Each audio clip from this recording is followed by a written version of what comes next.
Hello, everybody. Mike Arnold here, co-founder of Path Trading Partners, along with Bob Iacchino with another Tesla update. Tesla gap down below next significant level, leaving this nice gap behind, therefore the term gap down. Closing below our trend line on a daily and, since it was a Friday, the weekly basis. Full-blown bear mode now. Next key level supports is this 252.25. When we switch to the weekly chart, we'll look at some other levels. Now, we can also remember sharply rally in Tesla. So on any rally above the 275.50 area, we'd be looking for the gap fill, which would take us to about 282 on a rounded basis.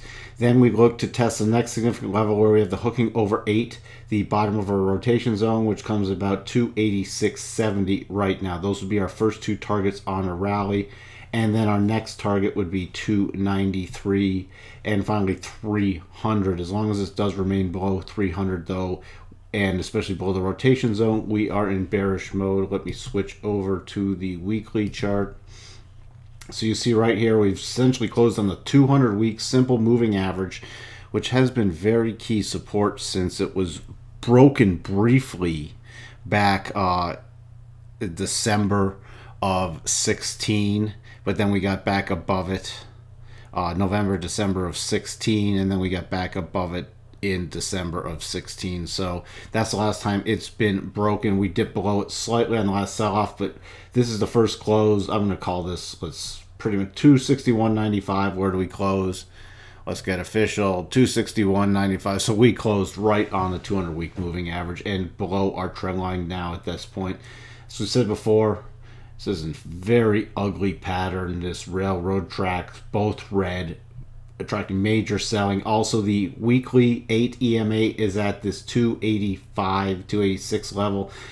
So we already mentioned that level off the daily. That is very key support, and also the 25% retracement from this last sell-off.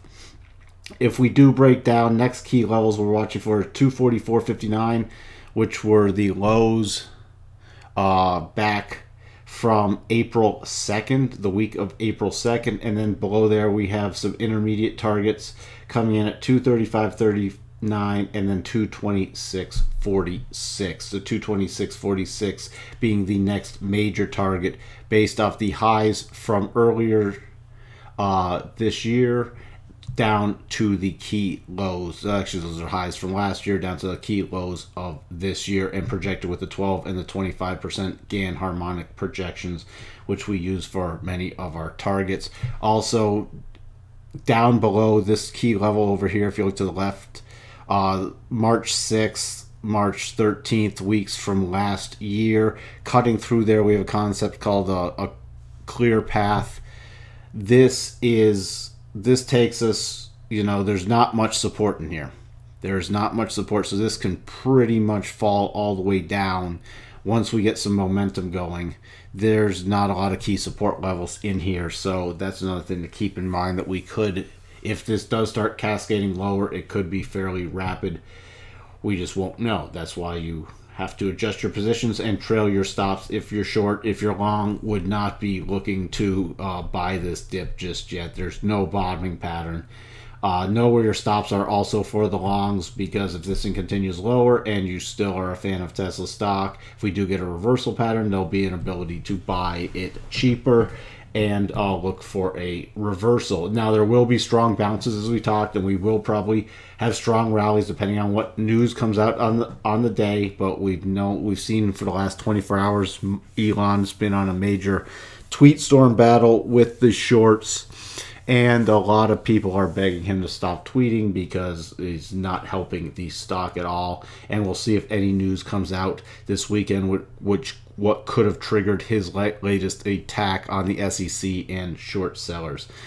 That's all we have for you, and we'll talk to everyone soon. Bye for now.